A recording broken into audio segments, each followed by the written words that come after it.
Hey guys, in this video I'm going to show you how you can install and set up PostgreSQL on your Mac operating system. So let's get started and let's see how we can do it. So first of all, open your favorite browser and search for PostgreSQL, and the first link which will appear here will be from postgresql.org. So we are going to click on this link, and straight away on this main home page you will see this download button. So just click on this download button where you can see the installer options. We want to install the PostgreSQL for macOS, so we're going to click on this macOS button, and here you will see the download the installer link under interactive installer by EDB. So just click on this download the installer link and you will be redirected to this enterprisedb.com website, and here you will see the latest version of PostgreSQL, and then you will see on which operating system you can install this PostgreSQL, right? So we are going to click the link under the Mac OS X, and once you click on this link or button, the PostgreSQL DMG file will be downloaded on your Mac operating system, which is around 341 megabyte at the time of making this video. So I'm going to click on this DMG file, and let me minimize this browser. And to start the installation for PostgreSQL, you just need to click on this PostgreSQL OS X file. So I'm going to just click on this file and then minimize this also. Now, when you click on this file, macOS is going to give you this kind of warning, and it will say this PostgreSQL file is an app downloaded from internet. Are you sure you want to open it? Yes, we want to open it because we trust this app, and for this we need to provide our Mac's password, which we use to log into our Mac operating system. So I'm going to provide that password and click on OK, which is going to start the installer. So you can see the installer is starting now, and now I can see the first setup window for the PostgreSQL. So for this first window, I'm going to just click on the next button. This will be the installation directory, so it will be installed in our library folder, and then there will be a folder called PostgreSQL and then the version of Postgre which we are installing, which is 18, right? So if you don't have the good reason to change this location, leave it as default and then click on next. And then these are the components which will be installed. So this installation will install the PostgreSQL server, pgAdmin tool, which is the graphical user interface tool using which you can interact with your PostgreSQL server. It's also going to install the command line tools and stack builder. So just leave everything as default and then click on next.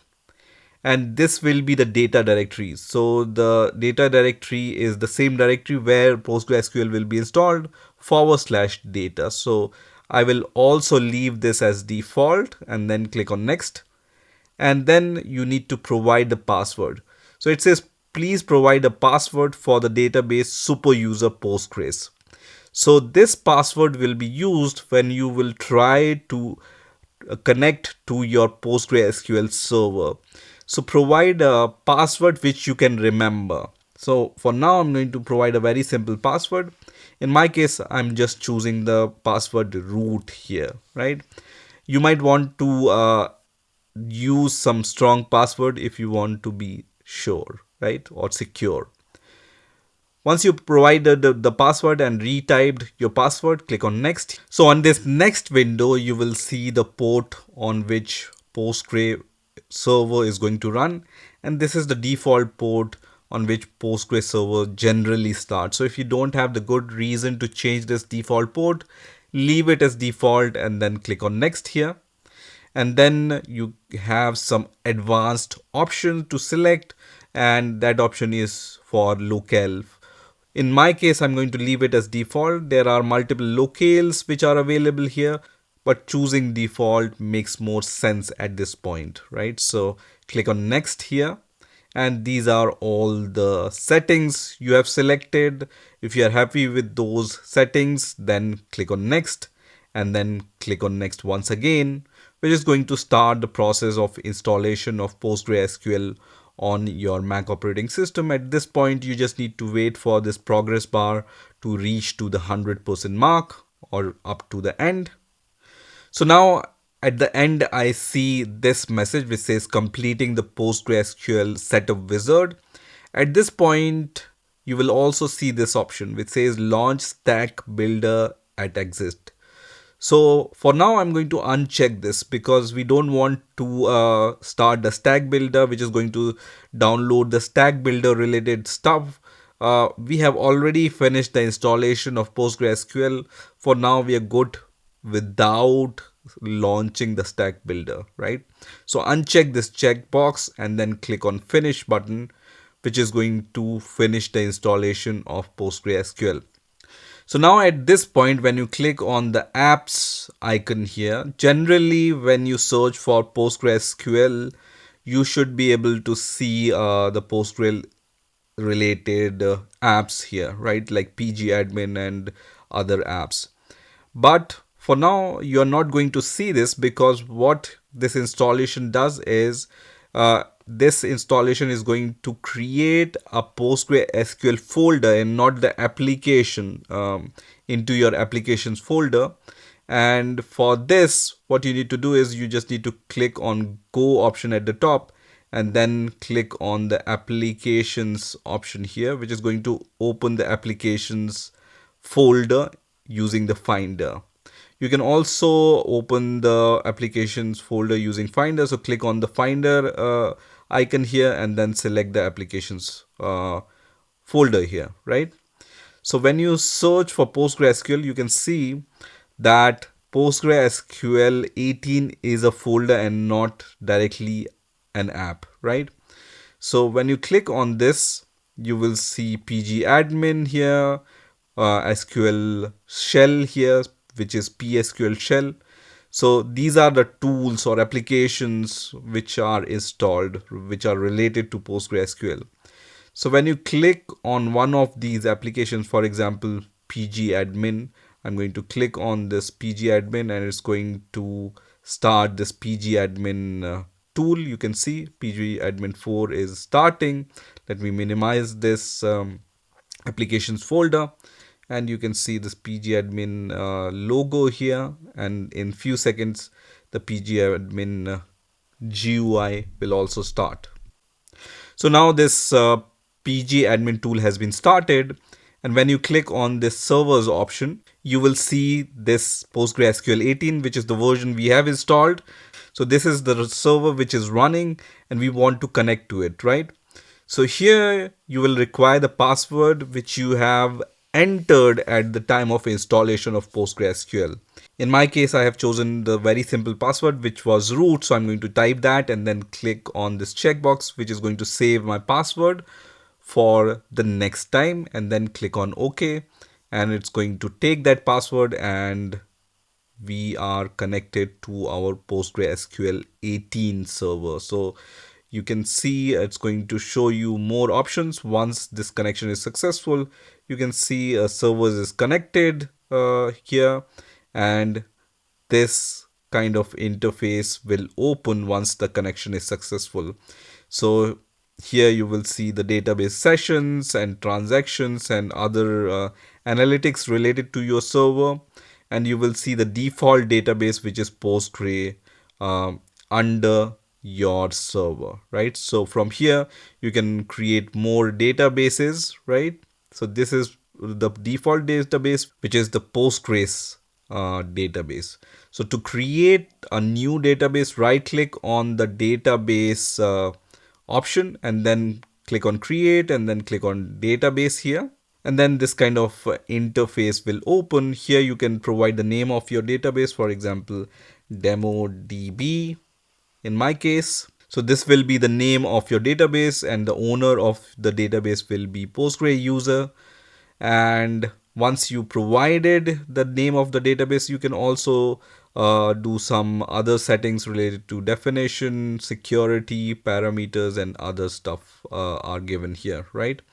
And this is the SQL command for creating that database.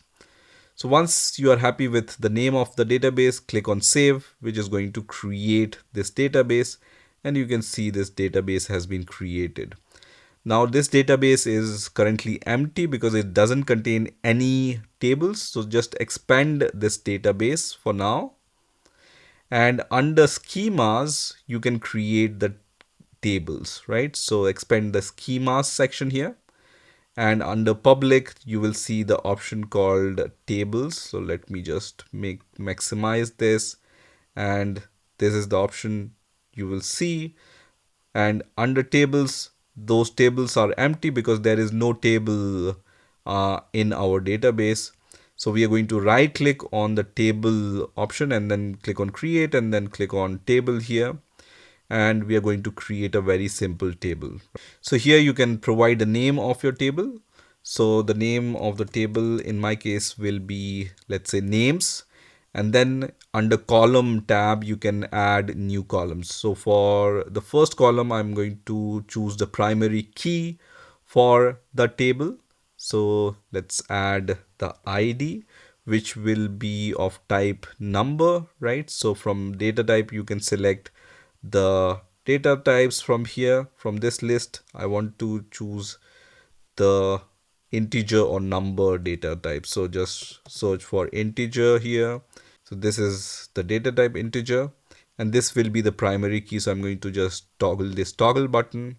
You can also provide the default value. Let's also create one more column just for the demo, right? And then I'm going to name this column as name, and the data type here will be, let's say, varchar, or you can also give the text data type also. So let me to choose the text option here, and then once you select the data type, we can save our table. So once you have chosen the columns, just click on the save button, which is going to save the table with those columns. And once that's done, you will see one table under the tables section, which is called names, right? So from here, when you right click on your table and then select view edit data and select all data, if this table contains any data, it's going to show you in your PostgreSQL graphical user interface. For now, our table doesn't contain any data, so it's going to just show the empty table.